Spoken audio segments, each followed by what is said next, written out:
breaking down Lubbock Cooper sports. This is the Pirate Fan Zone on 100.7 The Score and the 100.7 The Score mobile app. Welcome back to the High School Fan Zone on a Wednesday night.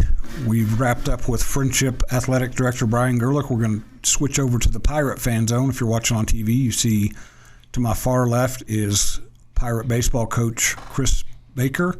In the middle, I'm going to make sure I don't call him Greg because I think I've called him Greg in print a time or two. It's Taylor McMackin. For those who don't know, Greg McMackin, grandpa. Yes, grandfather.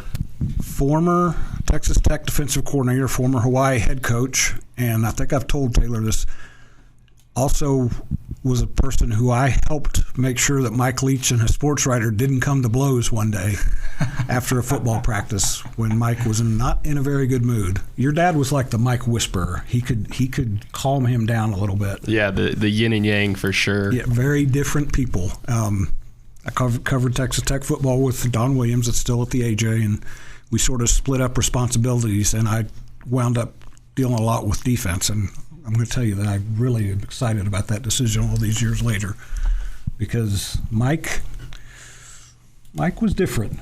I'm assuming you met Mike before when you guys were still here, or you're a young dude. Yeah, no, me and his son Cody, we were around the same age. So, okay. But his oldest daughter actually babysat me. So okay, there you remember go. they were on the road. That was how I got to watch the games. Chris, you're a young dude too. In fact, my wife, she came out and watched the game with me once. Oh no, it's when she met you at the Coronado. Right. Mm-hmm. And I introduced you, and when we got to the booth next door, she said, "Now who is that?" I said, "That's the Lubbock Cooper baseball coach." She said, "He's way too young to be a varsity coach." Said, well, Jenny, or my wife's name's Jenny. I said, "Jenny, coaches are getting younger and we're getting older." So she accepted that. I'll take that. I'll take that for sure. Well, and this season probably aged you a little bit, but in a good way for the most part, because you guys are 26-9. I believe so. Or maybe I think I need to throw one more because you did lose the middle game of your playoff series. Yeah. You guys had I don't want to say fun because I don't know how fun it was to be in the dugout watching it. You had an interesting by-district playoff series against Wichita Falls Memorial. We'll start with Thursday. You guys score 2 runs in the bottom of the 7th after giving up 4 runs in the 6th. Yes, sir. And, like you said, I mean, it was intense the whole weekend. You felt like every pitch was meaningful, and it could be the deciding factor of the game. That's, playoff baseball. That's what it feels like. And, I was really proud of our guys fighting to the end. That's, when they battle like that, as a coach, that's all you can ask for, really. And I think it helps you guys. You've been there so much before that they understand that whole every pitch, every inning, every at-bat matters. I think experience was huge in this series. I didn't think our guys wavered when something happened, and they've been in those intense ball games where every pitch matters. And so I think that was to our advantage, and that might have been the deciding factor, really. Which came in handy on Saturday when you lost the second game 2-1, and obviously your guys didn't kill them. Emotionally, it didn't kill them. I'm getting Taylor to jump in here because you guys had one big inning in Game 3, which that's all you need. I'm a Kansas City Royals fan. If you've paid much attention to them, that's how they do it. They scored 3 or 4 runs in an inning and let the pitchers do the rest. Taylor's your pitching coach. You guys pitched really well in 3 games. Just your first experience as a high school coach. I know you've coached a lot of summer ball and you've done a lot of higher level. Did it age you a little bit? Did we get some gray hair out of that weekend? Yeah, I always tell everybody 6-2-8. It's a breathing technique, and I was doing a lot of that, especially during the first game. And it was fun to watch all the guys, and just when you scored those 8 runs in the third game, there was a lot more big relief breaths and smiles going on. So it was fun to watch. Because Jake pitched really well. in game 1. You had Cruz pitch really well in game 2. He pitched outstanding, had nothing to show for it. Tough luck loser. That's the story of baseball sometimes. Yep. And then game 3, remind me. Gus Cook and then Connor Robertson came in and closed it out there. And this was, again, it's like role reversal because Jake's getting big hits and Gus is out there on the mound. So that's a good sign when you can get guys to do different things at this time of year. No doubt. Jake is going to be a pitcher at UTSA. But, man, he's stepped in and he's swung it extremely well this year. So super proud of him. I'm excited that I've called him Jake this season and not referred to him as his brother's name because I did that a couple times and I don't think he was not happy with me. So we're coming up on the break here. We're going to talk more Pirate baseball in the Pirate Fan Zone on 100.7 The Score after the break. Breaking down Lubbock Cooper sports. This is the Pirate Fan Zone podcast from 100.7 The Score. Welcome back to the Pirate Fan Zone on a Wednesday night. I'm Randy Rosetta. You're on 100.7 The Score. We're talking Pirate baseball. Lubbock Cooper won its by-district series, aged Chris Baker and Taylor McMackin a little bit. No doubt. Now they get to adjust or turn the page and go on to Clint Horizon in the area round. 6:30 p.m. Thursday at Monahan's, Pecos. I knew it was somewhere down in that neighborhood. It's like Bubba Smith Baseball Complex. It's got a fancy name.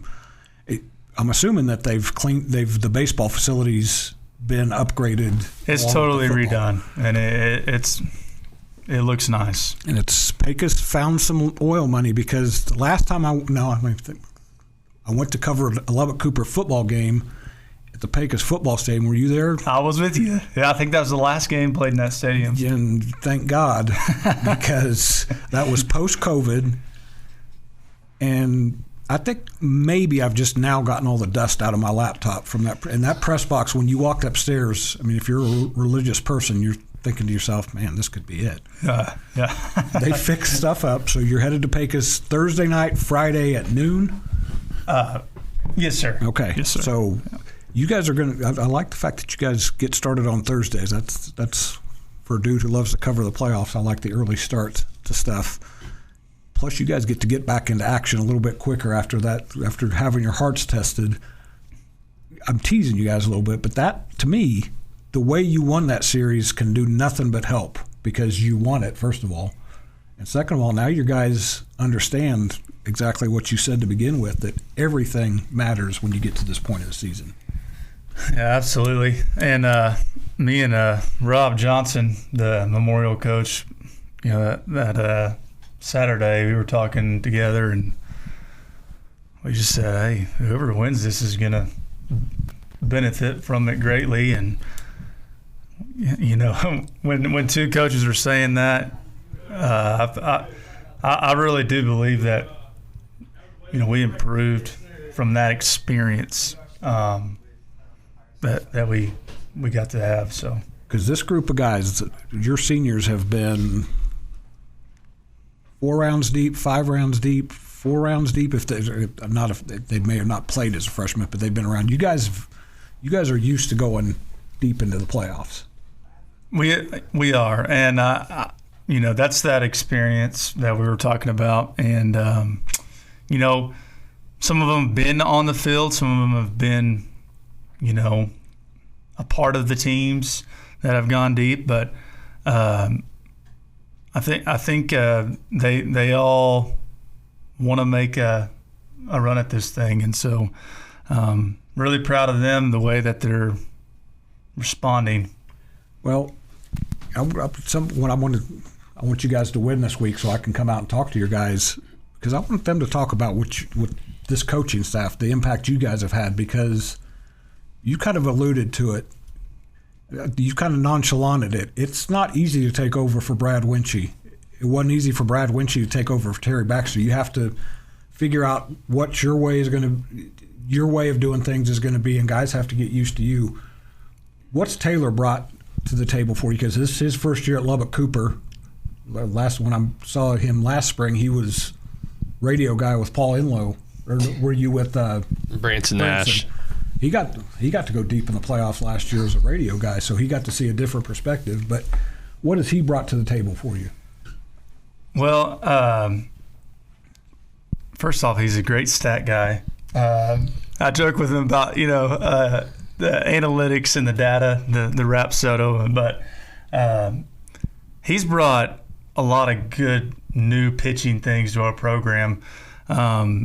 He's someone that when we need to throw bullpens, or it's all him. And I trust him to do a good job, and he has. And that's testament to what kind of coach he is. And I think the other thing too is he knows how to be a coach coming from his bloodline, and he understands what it's like for a first-year head coach, and it's been very helpful to have him along. We're about to see how he responds under pressure here, because you've been around a lot of coaches. As you've watched Chris in his first year as a head coach, what do you appreciate and admire about what he's done with these guys? I think just how he's delegated our staff. He's done a good job. I mean, he has 4 assistants, and just the way he's been able to give everybody a role and kind of press their expertise on certain things and be comfortable with it. I think with some coaches, it's hard for them to give up control to certain things, and I think he's done a great job at it, and he's been really good at being with the players and having a relationship with them, and also being the leader as well. And I think it's a good testament for him and how he's taking control of his position. And I think I mentioned this to you when you took the job last year. You didn't wade into the shallow end for your first head coaching job. You jumped into a tough district. I don't think I want to phrase this right. It's a great job. I don't think it's a tough job because of the structure that's been there for so long. Man, you had to test your wits against Brad Bibb, Ralph Ramon, Brandon Johnson, all these coaches who have done this for a while by the way, maybe the best district out, at least in this part of the state. Well, I will say it helps when you have a lot of talented players like we do. That's what I meant by the foundation of the place. Absolutely. You have a lot of Jimmies and Joes. And we have a great staff. It has not been me at all. And, I'm very thankful for the opportunity to lead this team. I think I'm the luckiest coach in the world, coach players that love baseball. So the way I view it is I got the best job in the world, and I'm extremely blessed. All right, give me the 30-second scouting report on Clint Horizon. What do you guys have to do well against them?